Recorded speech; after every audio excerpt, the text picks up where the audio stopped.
Estimados participantes, bienvenidos al curso de seguridad hídrica, específicamente el agua y los asentamientos humanos en el futuro, con el auspicio del Programa Hidrológico Internacional para Latinoamérica y el Caribe y UNESCO. También en esta oportunidad, por mi parte, soy el ingeniero Joram Gil de la Cátedra UNESCO del Agua de Guatemala, que estamos en la Universidad de San Carlos de Guatemala. Un gusto será impartirles sobre este tema de seguridad hídrica. El objetivo es presentar un panorama sobre el uso del agua en el futuro en las comunidades, ciudades, sociedades ya urbanizadas, establecidas, que necesitan del recurso hídrico para vivir. Tenemos los factores que determinan el uso del agua en una población: grado de urbanización, crecimiento demográfico, variación y características del clima y la presencia del saneamiento en la población. Vamos a especificar cada uno de ellos. Inicialmente vamos a ver el impacto del hombre en estos asentamientos. Estos asentamientos requieren de muchos servicios: del agua potable, del alcantarillado, de las plantas de tratamiento. Necesitan de otros insumos para sobrevivir. Como digo, estos asentamientos humanos pueden ser ciudades, pueden ser pueblos, pueden ser capitales, pero todos con una característica: son urbanas. Y eso de urbano quiere decir tener servicios, y eso hace atractivo para que las comunidades rurales o las comunidades que no tienen los servicios pues se acerquen a estos asentamientos humanos. La gráfica que les estoy mostrando es una gráfica que muestra todos los requerimientos que necesita un asentamiento humano. También cómo se expanden ellos. Hay desarrollos suburbanos, ¿verdad?, donde la gente está yendo. Algunos son en laderas, algunos son en alturas, ¿verdad?, que se están desarrollando. Entonces, esta gráfica menciona realmente el impacto que puede producir un hombre. Por el otro lado, como ya mencionamos, de estos factores, el grado de urbanización. La urbanización es la alteración del paisaje, porque estamos urbanizando, estamos colocando edificaciones, haciendo residencias, haciendo más viviendas, haciendo condominios, o sea, ocupando todas aquellas áreas que eran verdes, ahora han cambiado su uso.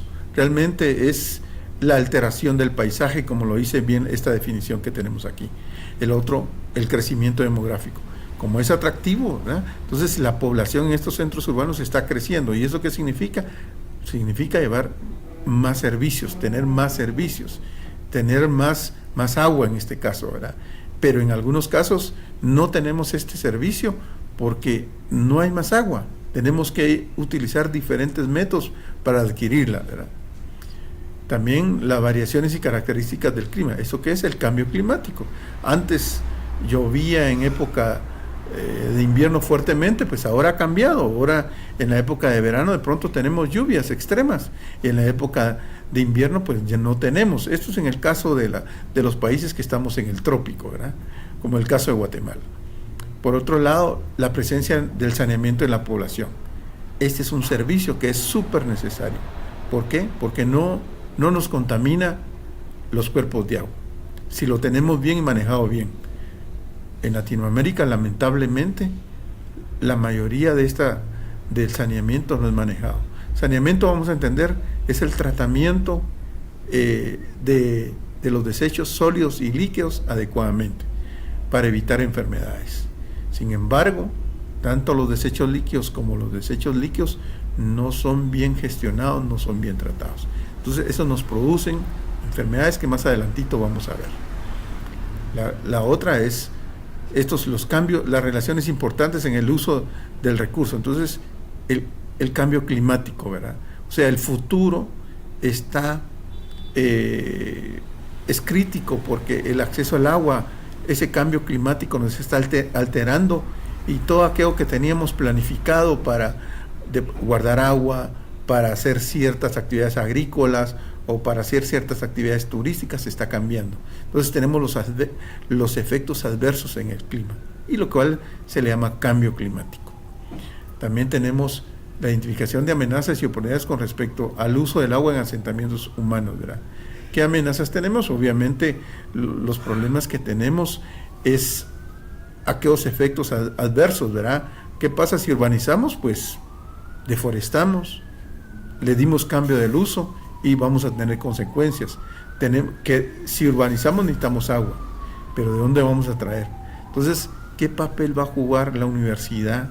¿Qué papel va a jugar nuestra cultura? ¿Cómo va a cambiar? Últimamente nuestra cultura ha cambiado porque antes tomábamos agua del grifo. ¿Hoy qué está pasando? Estamos pagando el agua, tomamos agua embotellada para no enfermarnos. Nuestra cultura está cambiando con respecto a eso. La otra es el crecimiento demográfico. Hoy por hoy ya sabemos el crecimiento de la población necesita más demandas, pero los servicios no aumentan. Más bien lo que está aumentando es la contaminación. Más bien lo que está aumentando es el mal manejo de los servicios públicos. Entonces, por lo cual, ¿qué pasa? Vamos a tener consecuencias, vamos a tener enfermedades, vamos a tener alteración del ambiente. Entonces, ese crecimiento, si no hay una buena gestión, si no hay un manejo excelente, si no hay una buena gerencia, las consecuencias van a ser catastróficas. Entonces, ¿qué es lo que nosotros, qué problemas vamos a tener? Pues obviamente la escasez y sequía, cambio climático, crecimiento demográfico, aumento de la demanda del recurso hídrico, aumento de enfermedades de origen hídrico y obviamente la vulnerabilidad que tienen los asentamientos a nivel de las playas, a nivel de las zonas costeras. Eso lo estamos viendo, eso es palpable ya, ¿verdad? Entonces, ¿qué vamos a hacer? En el caso de la escasez y sequía, pues tenemos que ver cómo en el futuro, cómo guardar agua para la época de escasez y sequía. Tenemos que ver cuándo suceden estos, cuáles son los periodos, tenemos que estudiarlos, ¿verdad? Ya sabemos que van a haber, que los asentamientos humanos van a querer, tenemos que ver cómo vamos a ir captando el agua, cómo ir guardando agua, cómo ir combinando para tener una resiliencia en el sentido de que nuestras ciudades puedan tener los servicios en el momento adecuado. Es una actividad bastante dura, pero sin embargo es necesario hacerlo. La otra, el cambio climático. Ya sabemos que el cambio climático nos va a alterar. ¿Por qué? Porque hemos alterado el uso de la tierra. ¿Por qué? Nos va a cambiar, la temperatura está cambiando. Entonces es necesario que el recurso hídrico sea bien manejado, visto desde este ámbito del cambio climático. Solo esperamos o tomamos atención cuando tenemos sequía o cuando tenemos inundación. Ahí sí nos damos cuenta de este cambio climático. Sin embargo, tenemos que estudiarlo. El PHI tiene varios programas en donde específicamente se dedica a sequías o se dedica a grandes eventos de inundación, ¿ya? Por otro lado, el crecimiento demográfico. Eso va a estar con nosotros toda la vida. No nos podemos quitar. Queremos ver qué medidas se puedan tomar en estos asentamientos humanos o crear otros asentamientos. No podemos decir, no, la ciudad ya no debe crecer, ya no debe entrar nadie más. Sin embargo, tenemos esos inconvenientes que tenemos que ir tomando en cuenta. Obviamente, si hay crecimiento demográfico, hay aumento del recurso hídrico, pero también hay aumento de la contaminación. Entonces, tenemos que tomar en cuenta. Y la otra es que tomamos recurso hídrico limpio y lo tiramos a un cuerpo de agua. ¿Qué pasa?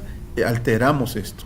Entonces, es una consecuencia, es algo que tenemos que tomar en cuenta. Cierto, la población quiere más demanda, pero nos va a producir más contaminación. La otra es que si nos produce más contaminación, nos va a producir enfermedades de origen hídrico, principalmente diarreas, otras por vectores, como por ejemplo el cólera, el paludismo, todas esas que tienen que ver con los zancudos. Estas enfermedades van relacionadas con esta enfermedad. Está la chikungunya y otros, el dengue, ¿verdad? También, que van relacionados con eso. Entonces, eso tenemos que ver, ya, porque a veces en tanta agua contaminada, nosotros miramos que se estancan. Entonces, eso es producción donde colocan sus larvas. Hay otro tipo de enfermedades que nos pueden tener. También se dice que, por ejemplo, los residuos industriales que arrastran los ríos también van a provocar enfermedades cancerígenas, enfermedades graves. ¿Por qué? Por los metales pesados que las industrias pueden causar. Entonces, también el recurso hídrico es un buen conductor de enfermedades. Por otro lado, la vulnerabilidad que tenemos de los asentamientos urbanos en zonas costeras. En Latinoamérica, pues voy a decir de pronto en Centroamérica, donde estamos nosotros, a las zonas costeras no se le han puesto en sí esta parte de los servicios públicos, esta parte de vulnerabilidad por la contaminación que viene de las partes altas de las cuencas hacia ellas, y la otra por los océanos que provocan olas en ambos lados, pues son vulnerables ante tsunamis, ante eventos de extremos que pueden inundarlos o que pueden contaminarlos, ¿verdad? Sin embargo, tal vez lo que menos atención se le ha puesto es a la contaminación por efectos humanos, ¿verdad? Por los desechos sólidos o desechos líquidos, ¿verdad? Eso no se le ha puesto atención, pero tenemos que ponerle esa atención debida, ¿verdad? Sin embargo, ¿qué soluciones tenemos con cara al futuro? O sea, lo que estamos haciendo, ya vimos aquí, la infraestructura, migración, reducción de emisiones, monitoreo de movilidad. ¿Qué tenemos en la infraestructura? Pues tenemos que hacer infraestructura de saneamiento, o sea, el abastecimiento de agua, alcantarillados y plantas de tratamiento, así como todas alrededor de las industrias donde hay cuerpos de agua deben de tomar medidas de saneamiento. ¿Para qué? Para que los asentamientos humanos aguas abajo no se contaminen, puedan utilizar esta agua de una buena, pero esa es una buena gestión, que ya en alguna relación vimos que es importante. La migración, esto siempre lo vamos a tener. ¿Qué es lo que nosotros tenemos que tener? Tomar medidas o mejorar las condiciones de las áreas rurales, darles servicios, ¿verdad? Enfocarnos para que estos asentamientos humanos rurales también puedan desarrollarse en su lugar, donde hay recursos hídricos principalmente, y de pronto recursos para los alimentos, ¿verdad? Para eso, porque todo el mundo quiere ir a asentamientos urbanos. Estos asentamientos se están atomizando, tenemos problemas, ¿verdad?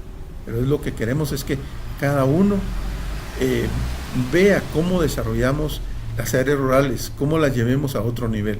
Es cierto, la educación es importante, pero la educación en agua no ha sido tomada como se debe colocar. La otra, la reducción de emisiones. En cuanto a la reducción de gases generados por la actividad humana, ¿verdad? Estos, pues, ¿quiénes lo producen? La industria. A veces hay situaciones de efecto de gas, es producida por los vehículos, también otras emisiones que algunas plantas de tratamiento, si no son bien manejadas, también nos pueden producir esto, y es lo que produce el cambio climático. En los asentamientos, el mayor emisor de gases es los vehículos, ¿verdad? El dióxido de carbono, esas medidas que a la postre, cuando llueve, se produce la lluvia ácida, y esa la llevamos a nuestros tragantes que llegan a un cuerpo de agua. Y por último, pues vamos a tener el monitoreo de las enfermedades. Tenemos que, la mayoría a veces no ve cuánto nos cuesta curar a una persona, pero lo más triste es cuánto se nos muere. Nosotros hemos monitoreado que en Guatemala algunas cuencas hidrográficas de cuerpos de agua, como por ejemplo hay un ícono que se llama aquí el lago de Atitlán, en el año pasado murieron 42 niños. O sea, ¿cuál es el valor de eso que tenemos ahí? O sea, ¿cuánto cuesta una vida? Entonces tenemos que ir viendo cada año cuántos se nos mueren en cada cuenca, en cada cuerpo de agua, para reflejarlo, ¿verdad? Y a veces estas enfermedades no son complicadas, son fáciles de curar. Sin embargo, no le estamos poniendo atención. Bueno, yo les agradezco bastante por esta atención. Fue un panorama a grandes rasgos de lo que queremos de la seguridad hídrica, principalmente en los asentamientos humanos, en las ciudades, en los pueblos que ya tienen cierto grado de urbanización, que necesitan de muchos servicios. Si no planificamos hacia un futuro, vamos a tener problemas de expansión, vamos a tener problemas de enfermedades.